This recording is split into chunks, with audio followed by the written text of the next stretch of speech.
In recent months, the push for the release of Nnamdi Kanu, the leader of the proscribed Indigenous People of Biafra, IPOB, has intensified, with over 50 House of Representatives members urging President Bola Tinubu to intervene. They believe that invoking the powers of the Attorney General to discontinue legal proceedings against Kanu could pave the way for peace and stability in the southeast. Kanu's detention since June 2021 has led to violent enforcement measures, including disruptive sit-at-home orders, exacerbating regional tensions. Federal lawmakers argue that his release is essential for a political solution to the unrest. Now, drawing parallels to the 1967 secessionist movement led by Colonel Odumegwu Ojukwu, the legislators emphasized that while both leaders face stern government responses, contemporary approaches involve legal and security measures rather than military force. Now, releasing Kanu, they assert, would foster dialogue and inclusivity, dismantling violence and promoting economic growth. They cite similar instances where changes against high-profile individuals like Omoyele Sowore and Sunday Igboho were dropped, urging the same for Kanu to facilitate national unity. As Nigeria faces numerous challenges, the call for Kanu's release is seen as pivotal for de-escalating tensions and promoting a more inclusive national dialogue. So, given these historical parallels and distinctions, how should we perceive the government's approach to Kanu's secessionist movement compared to that of Ojukwu? Are there lessons that the current administration can learn from the past to address the grievances fueling these movements more effectively?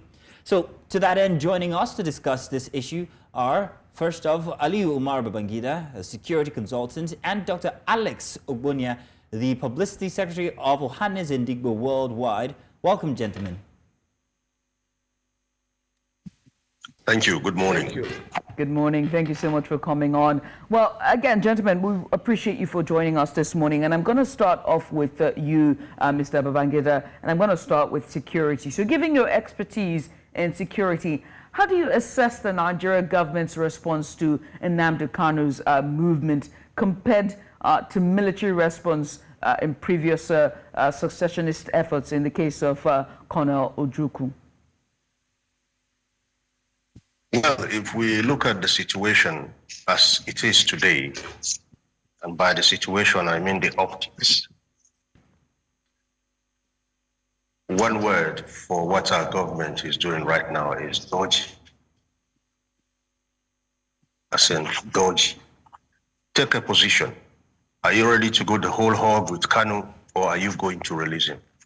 Right now, what we see is what I want to call wishy-washy. It's dodgy. That's my just one word summation of the position right now.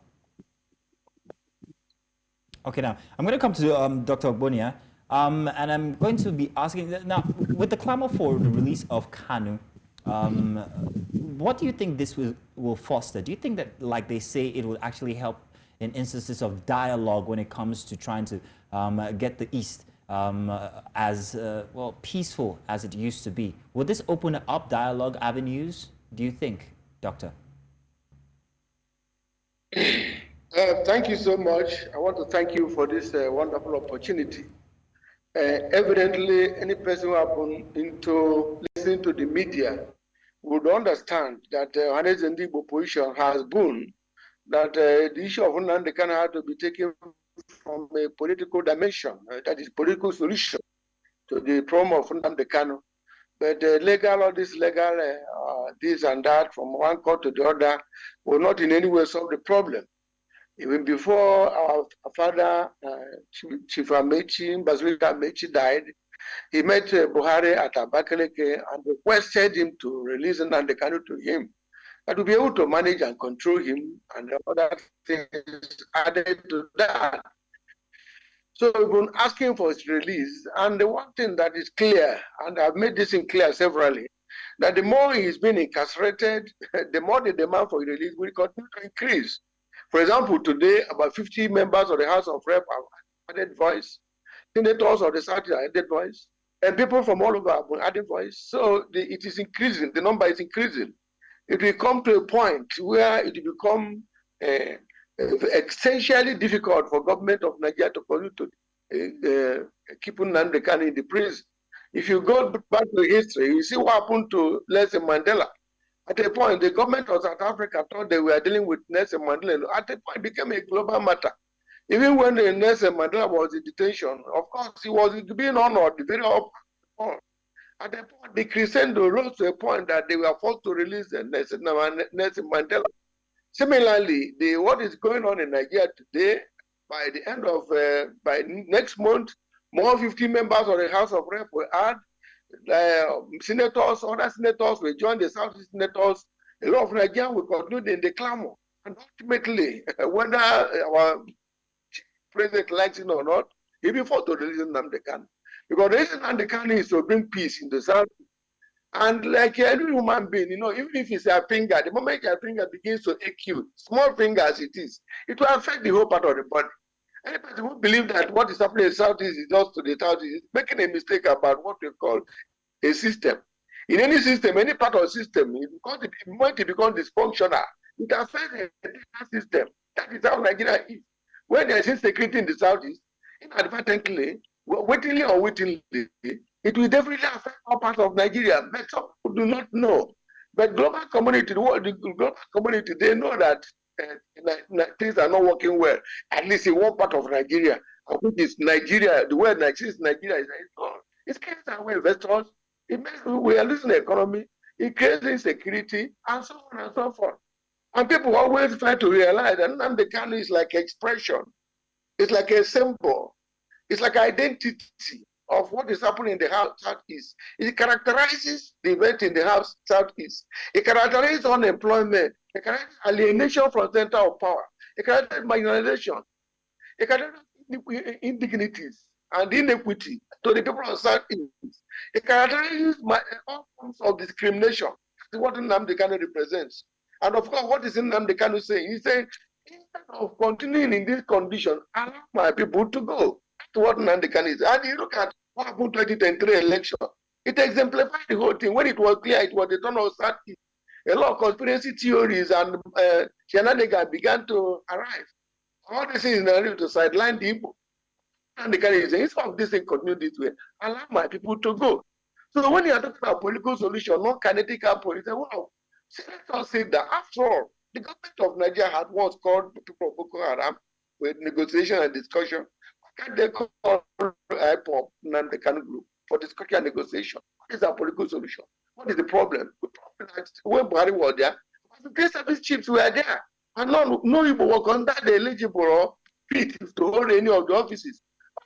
Say that we worry any Igbo. Even if you release Nnamdi Kanu today, and you conclude the Dr. Alex, if you keep going, we might have to cut you because we need to go to our next guest. Thank you very much. Now, you just made cases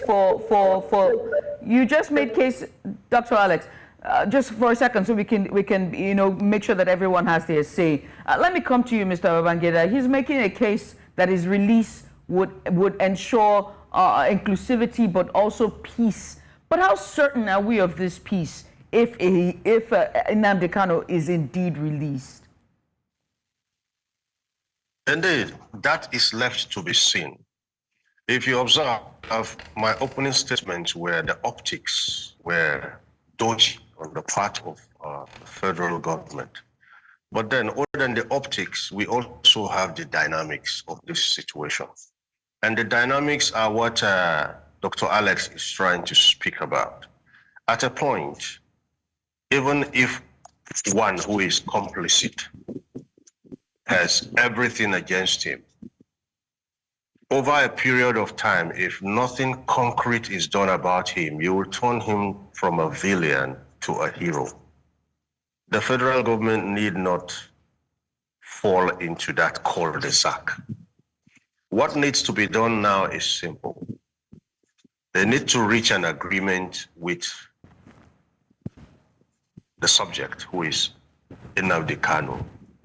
And having reached an agreement, which they're going to sit down and draft, the necessary safety nets are put in place. And he is released. Probably he is even released to a group of people who are protagonists of his release. And we watch. If he goes and through to type he keeps the peace, we build from there. If he doesn't, the federal government has what we call the monopoly of violence and the magnanimity of state. So we need not mince words or be dodgy about Nnamdi Kanu at this stage or at this stage of time, because truth be told, the optics and the dynamics are winning out on the side of the federal government. So they must be able to exploit these two things I've said, okay, in the interest of peace, as we put it. Okay, so when we talk about release of Nnamdi Kanu, let's talk about the mechanism. Exactly how should this release be? Is he being released to continue his IPOB movement, or is he being released to perhaps maybe quell the issues that are happening inside of the East? What exactly is he being released to go do? Foster dialogue? How exactly? Let's talk about that mechanism. Mr. Aliyu, please.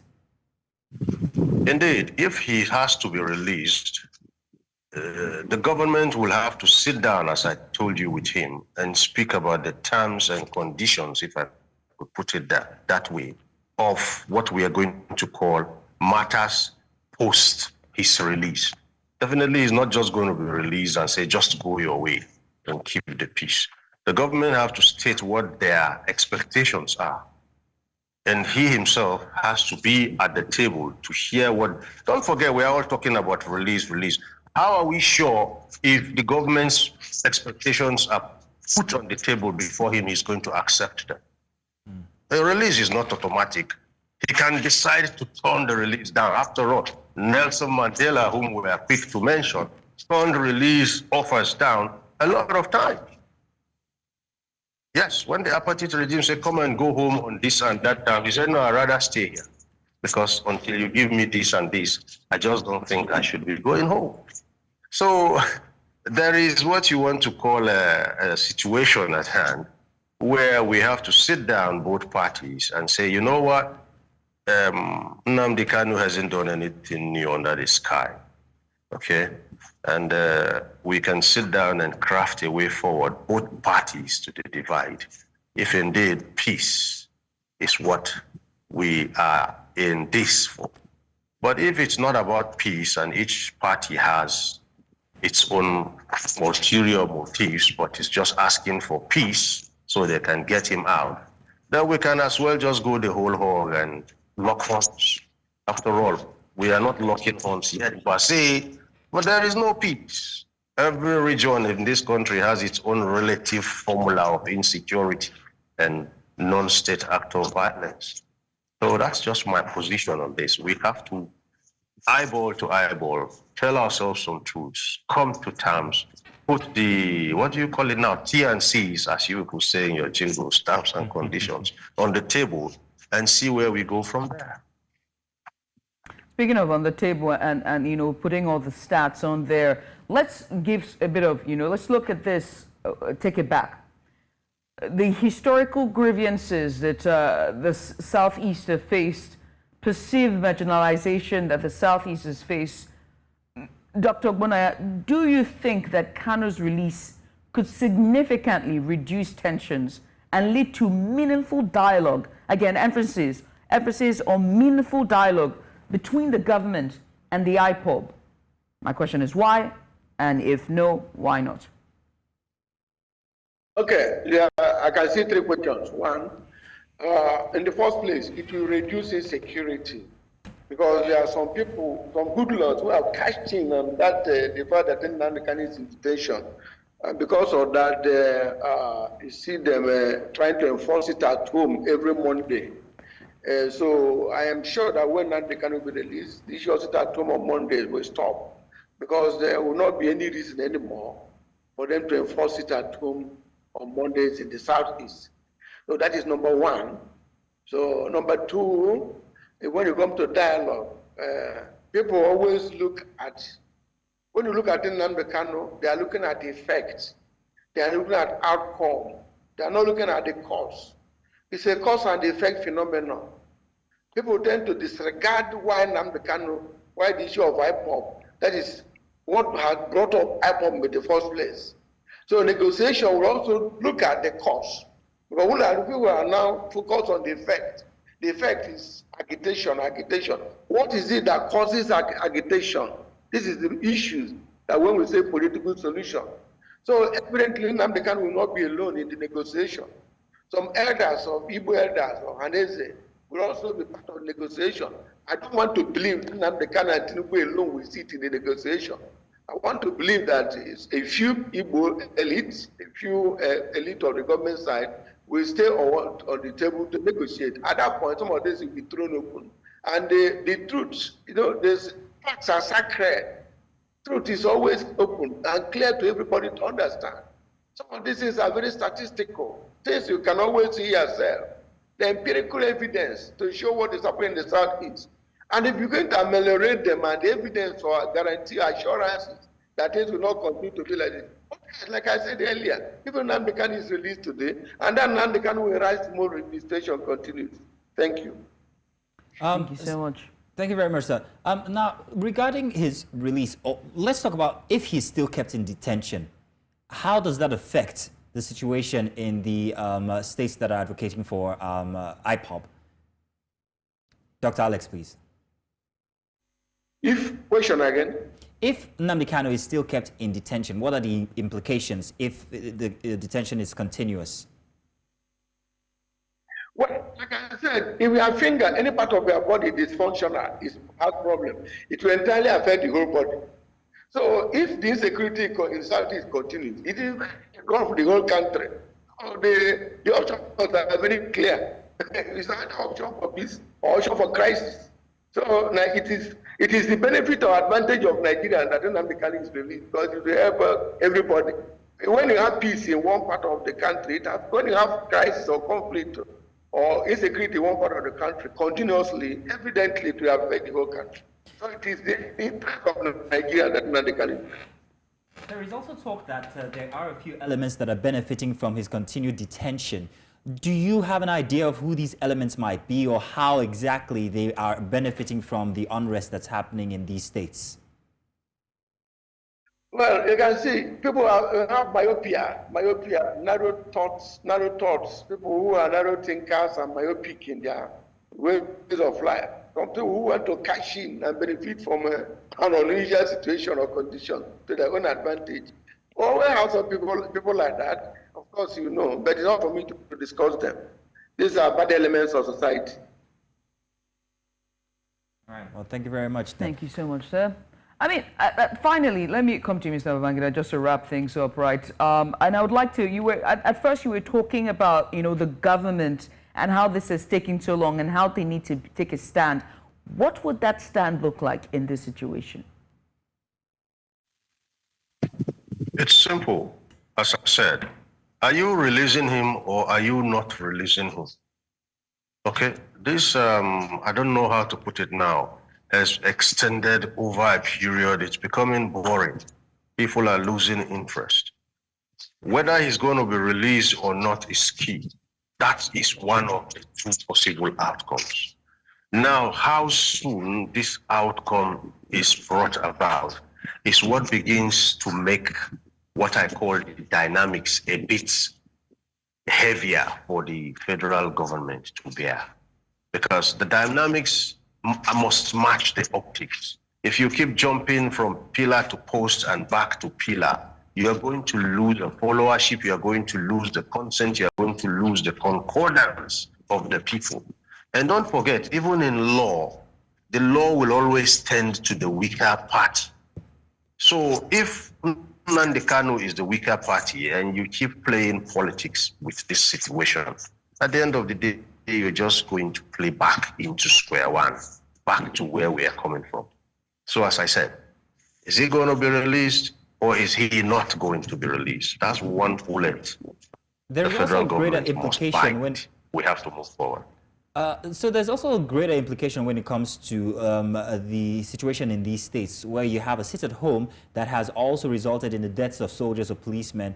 It seems that Nigeria as a sovereignty has no grip on these states or the situation in these states. How does that implicate our security forces here? How does that implicate the sovereignty of Nigeria itself fighting a case of secession? Mr. I tell you, sorry, that's for me, right? Yes, please, go ahead. I tell you something about the armed forces of the Federal Republic. They are stretched thin. They are fighting on so many different fronts, and that too has its downsides. Soft force can be applied, wisdom can be applied, strategy can be applied in so many places. Some battlefields are closed, some are suspended, some are open, but that's a subject for another day. What I'm trying to make you understand is the issue of Biafra, the issue of Kanu Nnamdi, as Dr. Alex said, had its causes. And there are quite germane causes. If we really want to get to the bottom of this, we have to sit down and first of all address these causes. The causes are not perceived, they are actual. Even though the causes too have their own causes, but we must first and foremost rise above the past and come to the present and sit together and say, okay, this is much we give, how much will you give? These are the terms, these are the conditions. Let's put it and see if we can move forward. That's the way to go. Let that happen and let it fail. Not just continue saying, no, we won't. Let it happen. Let him violate the terms of the agreement. You don't tell a man he has failed an exam because you are told he is not a brilliant person. Let him write it and fail. Then we can say, okay, you know what? That option and that window is closed. That's the way to move this issue forward. Or else, as I said, it's going to continue to be dodgy. That's the word. For now, it's dodgy.